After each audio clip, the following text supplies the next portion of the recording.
Esteban Dantuñano estaba destinado a lograr todo lo que se propuso a pesar de los obstáculos que se encontró en su vida. La tradición oral nos cuenta que la fábrica inaugurada en 1835 del empresario mexicano Esteban Dantuñano se llama La Constancia Mexicana, como un recordatorio que el único camino que tenía y que tenemos es la perseverancia y la constancia. Soy Mariana Domínguez y en Obertura nos complace presentar en concierto desde el complejo museístico La Constancia Mexicana al quinteto de cuerdas de la Orquesta Sinfónica del Estado de Puebla. Sean todos bienvenidos.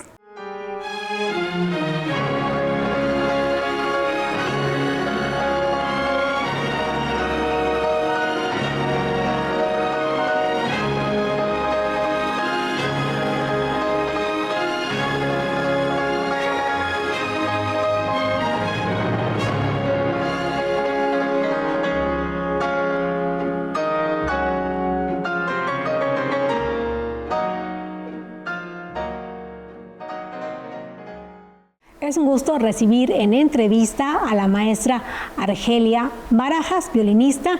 Nuestra invitada inició sus estudios musicales en el Conservatorio del Estado de Puebla y en la Ciudad de México con importantes maestros. La maestra Argelia Barajas es fundadora e integrante de la Orquesta Sinfónica del Estado de Puebla. Maestra, bienvenida, ¿cómo estás? Hola, bien, muchas gracias. Maestra, eres orgullosamente una fundadora que aún pertenece a esta Orquesta Sinfónica del Estado de Puebla. Me imagino que para esos momentos eras aún estudiante. Así es, fui fundadora de la orquesta, estuve en un lapso como de 2 años, yo era muy joven y ya me fui a estudiar a la Ciudad de México. Todo ese tiempo que me fui a estudiar no estuve en la orquesta, y cuando hubo una reorganización, una reestructuración de la orquesta, yo vine a hacer audición y pues gané un puesto y es así como regresé a la orquesta. Me imagino que cuando uno es estudiante y joven, uno es como muy aventurado, ¿no? En esos momentos, siendo estudiante, ¿cómo te enteraste de esta convocatoria y qué te dio la seguridad de que podías tocar finalmente en una orquesta sinfónica y en una orquesta sinfónica profesional? Bueno, cuando yo era estudiante aquí en Puebla, no había muchas orquestas. Digamos que la orquesta más representativa y más grande que había establecida era la Sinfónica del Conservatorio. Y había... se formó en la Secretaría de Cultura una pequeña camerata, en donde pues la mayoría de los integrantes o casi todos éramos estudiantes jóvenes como de las mismas edades, que somos como la generación que venía empezando como a surgir. Y después de esta pequeña camerata surgió la idea de hacer una orquesta sinfónica, pero para eso se hicieron 2 proyectos previos, que fue una sinfonieta de cuerdas y una banda de alientos con percusiones. Y entonces los que estábamos en la camerata pasamos a formar parte de la sinfonieta. Okay. Y ya después de un tiempo que estuvimos trabajando por separado, por fin se organizó ya pues toda la convocatoria para formar parte de la sinfónica, y es así como me entero, ¿no? Estando en la sinfonieta. Siendo estudiante también haces una participación y un papel muy importante en uno de los concursos de violín más representativos que tenemos en México, que es el Emilio Novelo, y ahí tú eres semifinalista. ¿Te acuerdas de esta experiencia? Platícanos un poco.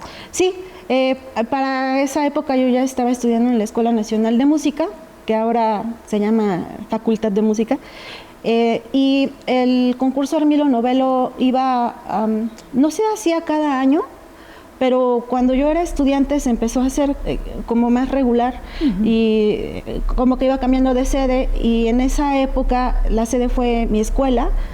Entonces pues mi maestro nos dijo, se tienen que preparar, tienen que participar, y pues en esa época yo estaba estudiando con el maestro Carlos Álvarez. Él era muy exigente, muy metódico, muy ordenado con nosotros, ¿no? Y nos tenía, pero estudiando todo el tiempo. Entonces, pues es así, estudiando con él que me preparo para concursar, y pues sí, fui semifinalista pero para mí eso fue un logro.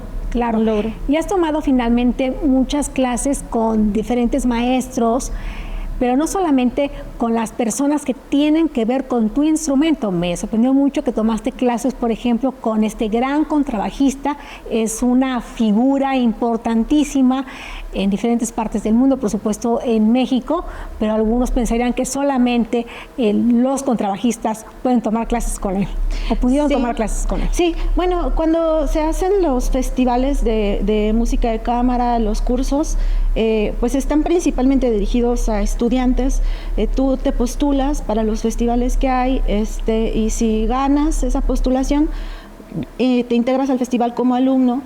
Y a los festivales traen a músicos muy importantes de talla internacional de todo el mundo, y hay dos como modalidades dentro de los festivales: las clases que tomas de instrumento como solista, y también te puedes integrar como con un grupo de música de cámara. Yo por lo general a los festivales en los que participé iba en ambos, ¿no? A tomar clases individuales y a música de cámara. Entonces es así como en alguna, no recuerdo exactamente cuál, pero una de las emisiones de Instrumenta Oaxaca.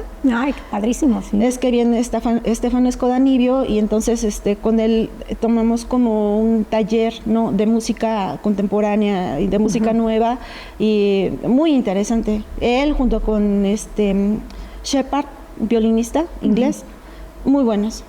Claro, y siempre se aprende de todos los maestros, no importa si son justamente de tu instrumento. En este sentido, maestra, ¿qué te gusta más, hacer música de cámara o música sinfónica? Es una pregunta difícil. Yo me dedico actualmente a la música sinfónica, pero la música de cámara ha estado siempre desde que yo era niña, que estudiaba en el conservatorio. Pues empezaba a hacer música de cámara con amigos, con compañeros.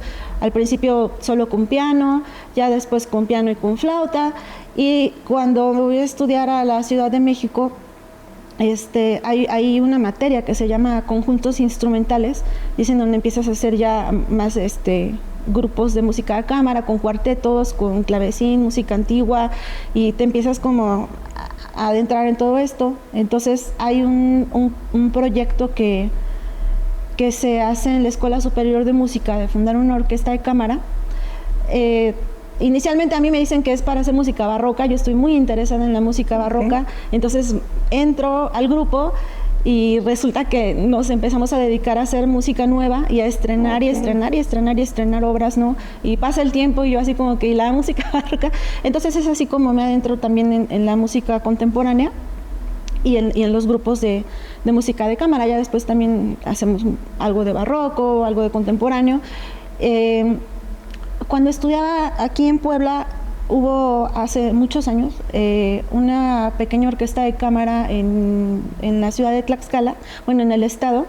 Fue un pequeño proyecto, y un amigo muy querido me dijo que faltaba un violín, que así no quería ir, pero yo tenía como 15 años, era muy chiquita, y él me dijo, no, vamos, y vas y vienes conmigo y todo. Entonces fui, yo nunca había hecho una audición en una orquesta. Apenas estaba empezando a tocar en la Sinfónica del Conservatorio. Pues presenté mi audición, toqué lo que me pidieron, estaba muy nerviosa, así, y pues me aceptaron. Y resulta que parte de este proyecto había un matrimonio de maestros músicos estadounidenses. El maestro Charles Hayden, violinista con una especialidad en violín barroco, tenía un doctorado en violín barroco. En esa época era algo muy novedoso, ¿no? Claro, rarísimo, sí, ¿no? Estas especializaciones. Sí. Y aquí no había nada de eso, nada, ¿no?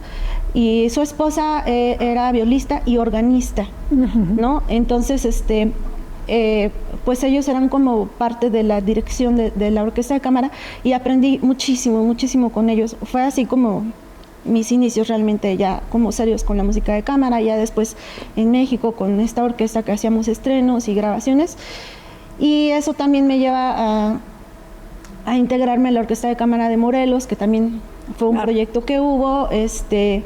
lo mismo, ¿no? Sacan la convocatoria, igual me entero por una amiga, porque antes no era tan fácil como ahora que todo lo encuentras en redes, Sí, ¿no? sí, sí. Te ibas enterando como porque alguien se enteraba y le decía a alguien más. Entonces, me acuerdo que para esa convocatoria no era solo ir y tocar, pedían un montón de cosas que si tú mandabas tu currículum tenías que acreditar todo lo que decía tu currículum con Claro. pruebas, ¿no? Con documentos, y eran varios filtros y vaya que no fue fácil, pero con esa orquesta hicimos muchísima música de cámara mexicana de concierto, ¿no? Y también esa parte yo no la había abordado, pero la música de cámara mexicana para concierto es extensa. Claro, y que además ahora hay un gran interés en diferentes universidades y Puebla es uno de estos bastiones ahora para difundir justamente la música de concierto y la música de cámara mexicana. Esta presentación que vamos a disfrutar en esos momentos empieza con una partitura de Gustav Holst y me gustó mucho porque generalmente asociamos a este compositor por su famosa obra Los planetas, ¿no? Y acercarnos a estas partituras me parece un acierto. Entonces, la primera obra es una suite que es Bruckgirls, que es una partitura que escribe un año antes de su fallecimiento. Así es, sí, y es una obra contrario a lo que parece que es un año antes de su fallecimiento, pareciera una obra como primeriza, por su sencillez, por su diafanidad, o sea, es linda y nada que ver con Los planetas. Claro, que además es una obra extraordinaria que nos encanta, pero seguramente la intención es porque era para estas señoritas de esta escuela y entonces me imagino que el compositor va buscando de alguna u otra forma una obra que pudieran tocar justamente estas jovencitas. Así es. Y entonces me parece un acierto, insisto, en que podamos acercarnos a estos compositores que generalmente su contexto y sus obras son eclipsadas por un éxito, como es el caso del maestro Gustav Holst por Los planetas. Pues maestra, ha sido un gusto platicar contigo. La intención de esta charla, como lo hemos venido haciendo en Obertura, es platicar con todos los integrantes de la orquesta, pero también darles un espacio especial a quienes han sido pues los fundadores de esta Orquesta Sinfónica del Estado de Puebla, para que los conozcan y también para que los reconozcan. Así que ha sido un placer. Muchas gracias. Un gusto. Pues si te parece, vamos a escuchar la primera obra. Adelante. Pues agradecemos a la maestra Argelia Barajas por estas palabras. Vamos a escuchar la partitura del compositor Gustav Holst, esta suite, la suite Bruckgirls. Vamos a disfrutar del ensamble de la Orquesta Sinfónica del Estado de Puebla.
Constancia Mexicana fue la primera fábrica textil mecanizada de México y pieza clave en los inicios de la industrialización de América Latina.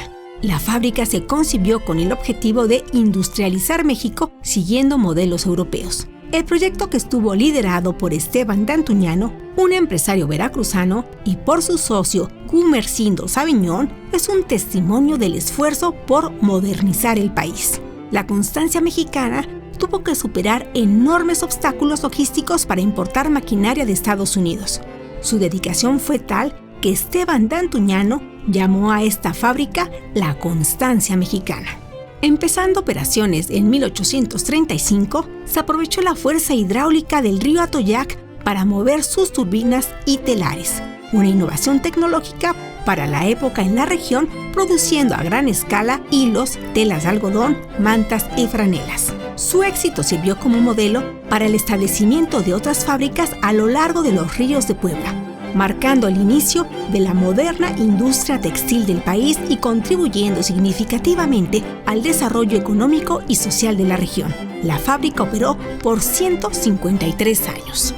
Tras su ocaso y años de abandono y saqueo, la Constancia Mexicana fue recuperada y rehabilitada por el gobierno del estado de Puebla, dando paso a una nueva etapa, convirtiendo este lugar en un espacio cultural. La antigua fábrica ahora es el complejo museístico La Constancia Mexicana, mismo que alberga museos diversos. Curiosamente, no se contempló en la creación de este complejo un museo que hablara sobre su propia naturaleza, es decir, sobre la historia de la fábrica y lo que pasó en ella. Fue en 2025 que se inauguró la primera parte del Museo Textil, dándole finalmente el lugar y reconocimiento que merece. Aunque el proyecto pensado por Esteban D'Antuñano no existe más, seguramente estaría contento en saber que aquellas naves y corredores en los que alguna vez fue uno de los centros textiles más importantes de América Latina, hoy es un importante complejo cultural.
Miguel Bernal Jiménez fue llamado el padre del nacionalismo sacro. El músico michoacano falleció a los 46 años, dejando 250 obras en las que encontramos música sacra, música profana, dramas sinfónicos, sonatas, misas, villancicos, himnos, motetes, música para teatro y sinfonías. Dentro de su catálogo resalta el Cuarteto Virreinal, en el que Miguel Bernal Jiménez se basó en temas mexicanos de la tradición popular, especialmente de la lírica infantil. En el Cuarteto Virreinal escuchamos la música del juego a la víbora de la mar, así como reminiscencias del jarabe tapatío con el tema de la canción infantil Naranja Dulce, Limón Partido. Además, Bernal Jiménez hace un guiño a la música de Haydn y Mozart, concluyendo con música mexicana y el conocido tema de Pica Perico. El Cuarteto Virreinal del compositor mexicano Miguel Bernal Jiménez, en su versión para quinteto, será ejecutado por los integrantes de la Orquesta Sinfónica del Estado de Puebla.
Es un gusto recibir en entrevista al maestro Carlos Ceballos, originario de Oaxaca. Nuestro invitado inició sus estudios en el Instituto de Música Esperanza Azteca. El maestro Ceballos es integrante de la Orquesta Sinfónica del Estado de Puebla. Maestro, bienvenido, ¿cómo está? ¿Qué tal? Muchas gracias, muy bien. Maestro, originario de Oaxaca, ¿en qué momento llega a la ciudad de Puebla? ¿Llega a la ciudad de Puebla con la intención de estudiar en Esperanza Azteca o digamos que por otras circunstancias llega al Estado?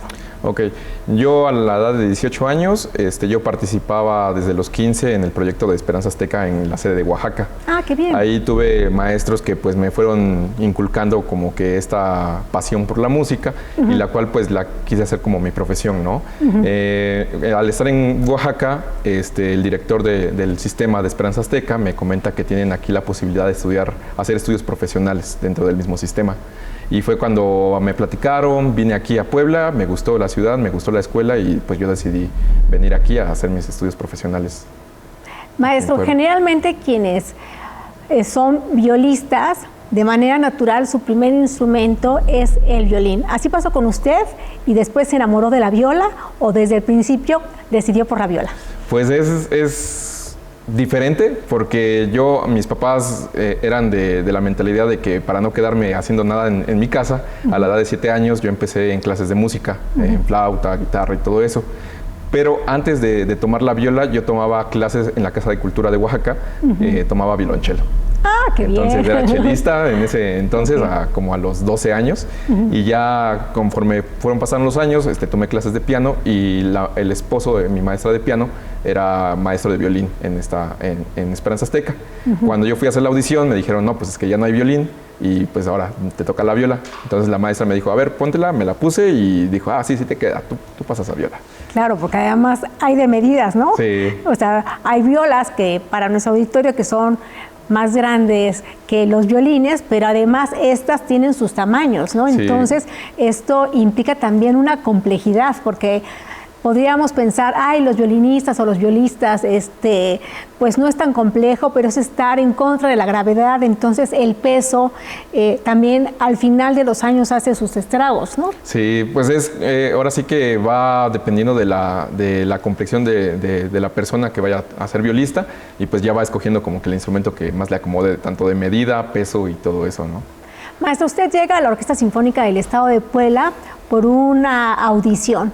¿Cómo fue esta audición? Y me gustaría que le platicara a nuestro auditorio cómo se vive una audición, cómo se prepara y qué aprendió de ella, ¿no? Porque no es así como que, mira, él es violinista y tenemos una plaza, denle a esta persona ese atril, ¿no? No es así, no funciona así. Pues cuando yo hice la audición aquí a la orquesta era temporada de pandemia, ¿no? Entonces era un poco complicado porque pues no había nada, ¿no? Entonces mi maestra en ese entonces, que era maestra músico aquí en la orquesta, me dice, no, pues es que va a haber una audición y ve preparando y me dijo más o menos qué piezas y todo eso, porque fue una audición, sí fue concursada, pero fue como que muy, muy, muy cerrada, ¿no? Porque pues era pandemia, entonces era complicado. Entonces a mí me dijeron, vas a tocar tal concierto de tal parte a tal parte, vas a tocar tal suite de Bach de tal parte a tal parte y estos pasajes, ¿no? Pasajes orquestales de piezas orquestales que hay. Y pues me dijeron, no, pues en 15 días es la audición. Entonces en esos 15 días era de que, no, todo rápido y a ver, vamos a hacerlo, pensar claro y a ver, ser inteligente en todo el estudio y todo eso. Y pues sí fueron noches en donde sí me desvelaba estudiando por la meta de poder estar aquí, ¿no?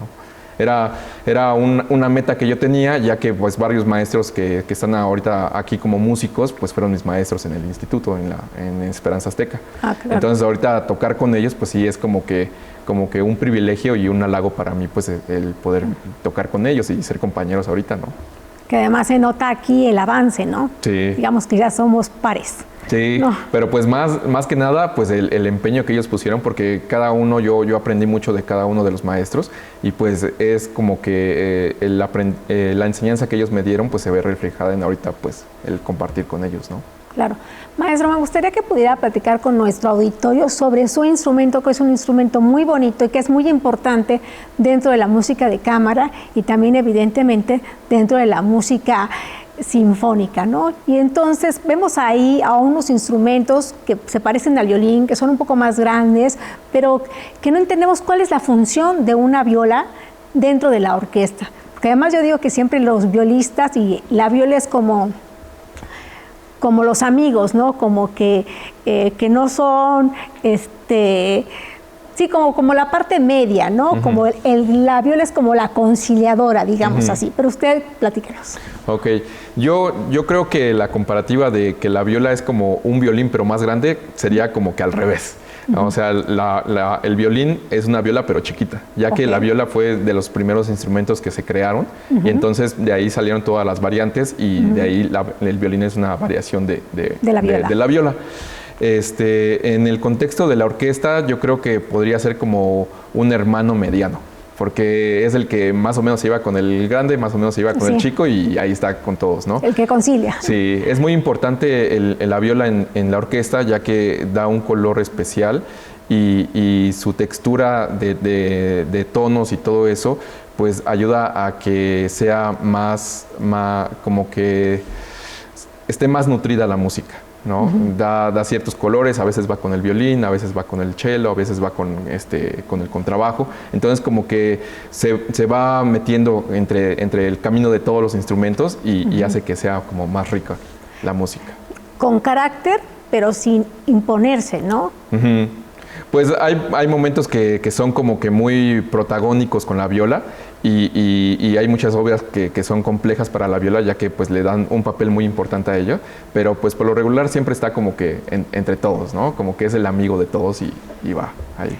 Maestro, este quinteto, el quinteto de la Orquesta Sinfónica del Estado de Puebla, está conformado por los principales de las diferentes secciones que conforman la Orquesta Sinfónica, en este caso las cuerdas. ¿Cómo eligieron el repertorio que vamos a disfrutar y que estamos disfrutando en esta presentación? Bueno, para empezar, yo no soy el principal de mi sección.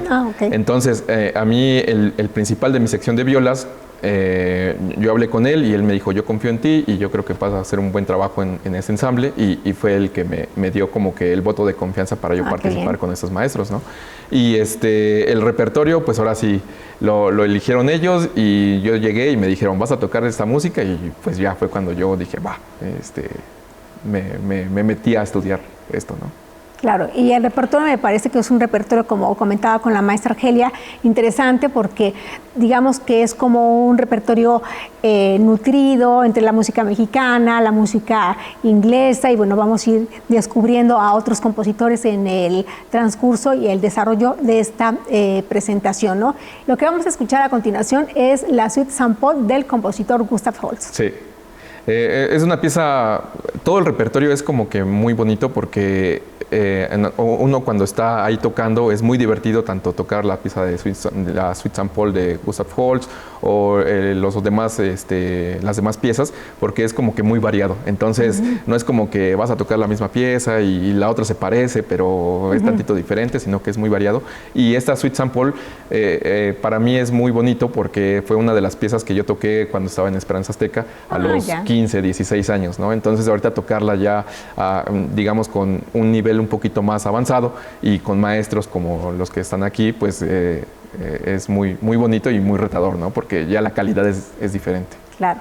Pues maestro, es un gusto haber platicado con usted. Seguramente tendremos otras oportunidades de charlar, a lo mejor cuando sea solista, de uno de los conciertos para viola, que hay muchos y que son muy bonitos, unos con más retos que otros, pero bueno, sí tenemos algunos conciertos y escuchar de manera especial a la viola seguramente va a ser del gusto y del agrado de nuestros televidentes. Sería un gusto y espero que sí. Pues maestro, muchas gracias, enhorabuena y estaremos platicando muy pronto. Muchas gracias. Pues agradecemos al maestro Carlos Ceballos por esta entrevista. Vamos a escuchar esta suite, la Suite Saint-Paul del compositor inglés Gustav Holst. Estas obras que está disfrutando son ejecutadas por el quinteto de cuerdas de la Orquesta Sinfónica del Estado de Puebla.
Astor Piazzolla no fue un tanguero tradicional, fue un visionario que desafió las convenciones. Llevó el bandoneón del salón de baile a las salas de concierto más prestigiosas del mundo.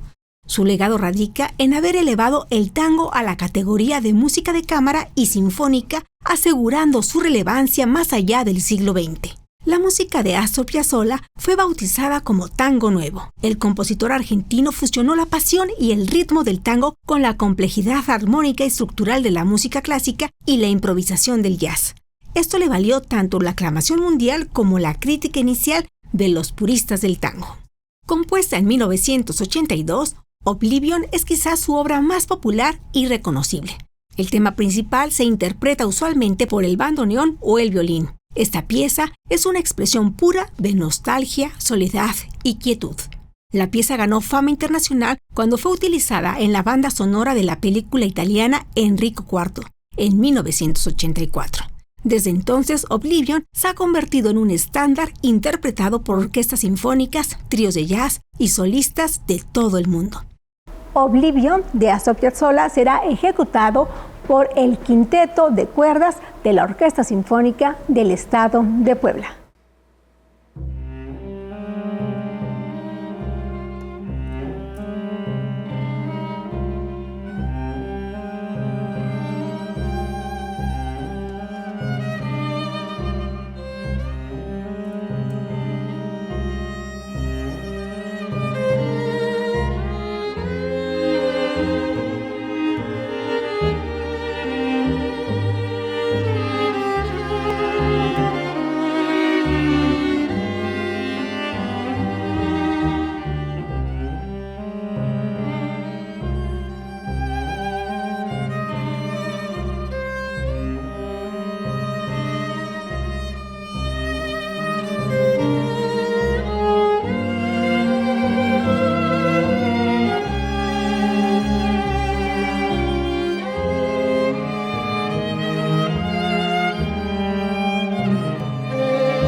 Escuchando al quinteto de cuerdas de la Orquesta Sinfónica del Estado de Puebla es como termina este concierto presentado por Obertura.